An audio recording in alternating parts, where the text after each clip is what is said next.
अगर साधारण मनुष्य के प्रेम का तुम विचार करो तो बहुत चकित हो जाओगे। उसके प्रेम में इतनी कीचड़ मिली है, उसके सोने में इतना कचरा मिला है कि सोना तो 1% होगा, 99% कचरा है। प्रेम के नाम पर घृणा तक भीतर छिपी। तुमने ये बात गौर की? प्रेम को घृणा बनने में देर नहीं लगती, मित्र को दुश्मन बनने में देर कितनी लगती। जिस स्त्री के लिए तुम जान देने को तैयार थे उसी की जान लेने को भी तैयार हो जाते हो, इसमें देर कितनी लगती। प्रेम इतनी जल्दी घृणा बन जाता है? प्रेम घृणा बन सकता है? और अगर प्रेम घृणा बन सकता है तो कैसा प्रेम? प्रेम घृणा नहीं बन सकता। फिर जो घृणा बन जाता है वह प्रेम था ही नहीं, कुछ और था। घृणा ही थी, प्रेम का मुखौटा लगाकर नाटक कर रही थी। प्रेम के नाम पर तुम शोषण कर रहे हो, प्रेम के नाम पर तुम एक दूसरे का उपयोग कर रहे हो, प्रेम के नाम पर तुम एक दूसरे की मालकियत कर रहे हो, प्रेम के नाम पर राजनीति है, कूटनीति है। प्रेम बड़ा लुभावना शब्द है, बड़ा प्यारा शब्द है, खूब उलझा लेता है। जिससे भी तुम कह देते हो मुझे आपसे बहुत प्रेम है, वही आपकी बातों में आ जाता है। तुम्हें खुद से भी प्रेम नहीं है, तुम्हें और किससे प्रेम होगा? तुम कहते हो हमें अपने बच्चों से प्रेम है, अपने बच्चों से तुम्हें प्रेम नहीं है।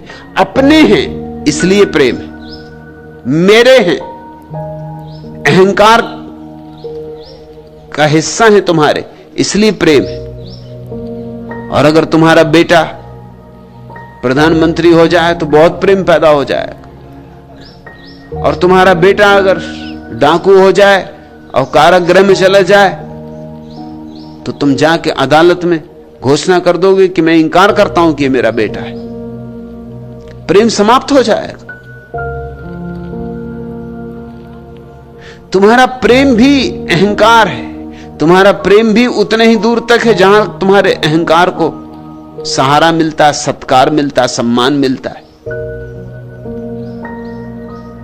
इस प्रेम के अनुभव के कारण लोगों को भी बात जज जाती है कि प्रेम पाप है, मगर ये तो प्रेम का अनुभव ही नहीं।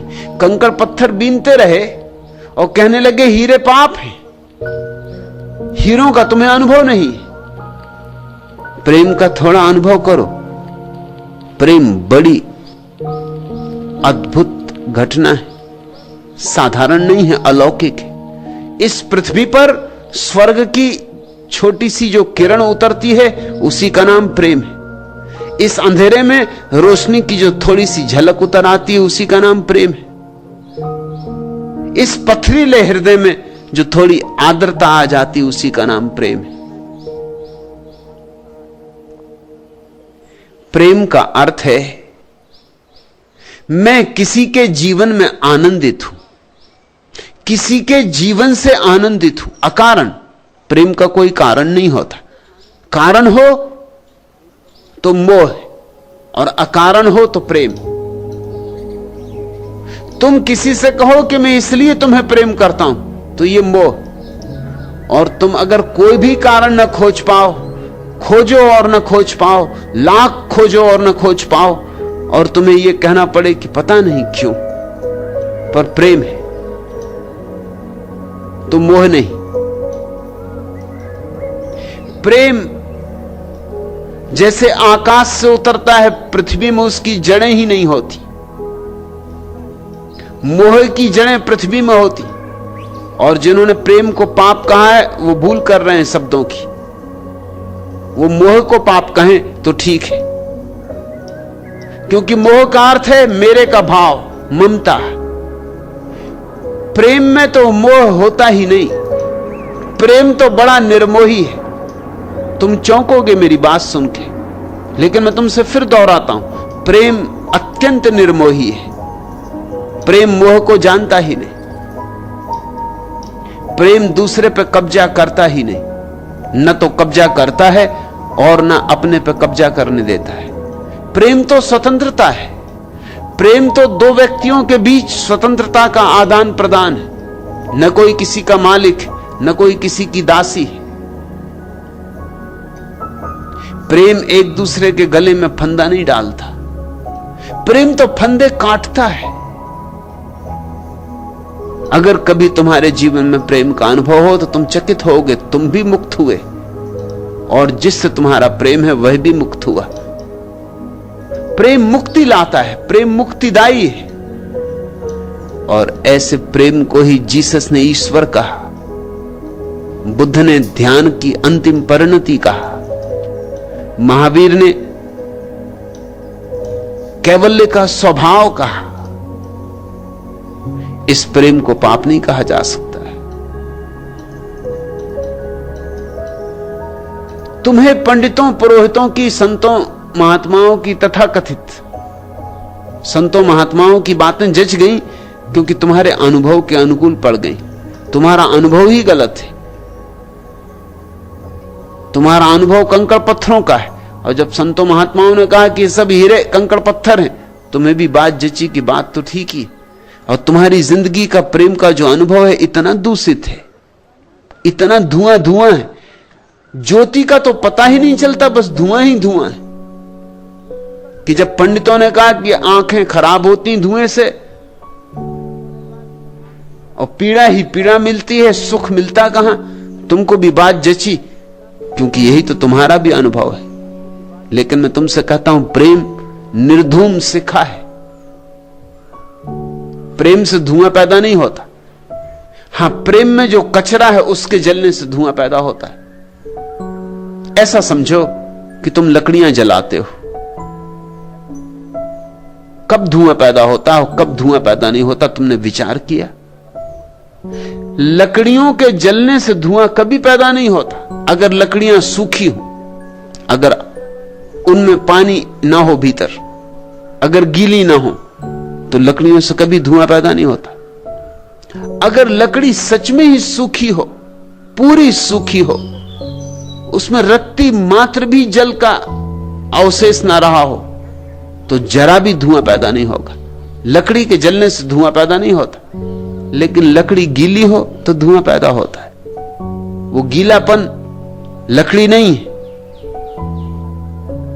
विजाती है। तुम्हारे प्रेम से अगर तुम्हारी आंखें अंधी हो रही हैं और धुआं पैदा हो रहा है और जिंदगी में काली खा रही है और जिंदगी उलझन में भरती जा रही है और क्रोध होता है, वैमनस्य होता है, ईर्ष्या है, जलन है, ये सब पैदा हो रहा है, तो समझ लेना कि तुम्हारे प्रेम में अभी कचरा बहुत है, विजातीयता बहुत है। इसको अगर कोई पाप कहे तो ठीक, लेकिन ये प्रेम को पाप कहना ठीक नहीं। प्रेम से तो कभी धुआं पैदा नहीं होता। अगर तुम्हारे प्रेम से धुआं पैदा होता है तो लकड़ियों को सुखाओ थोड़ा और, निर्मोह करो प्रेम को। मोह लकड़ी को गीला रखता है। निर्मोह करो प्रेम को, अनासक्त करो प्रेम को। प्रेम को घृणा से, ईर्ष्या से, जलन से मुक्त करो और फिर तुम हैरान हो जाओगे कि प्रार्थना की जरूरत ही ना रही, तुम्हारा प्रेम ही प्रार्थना बन गया।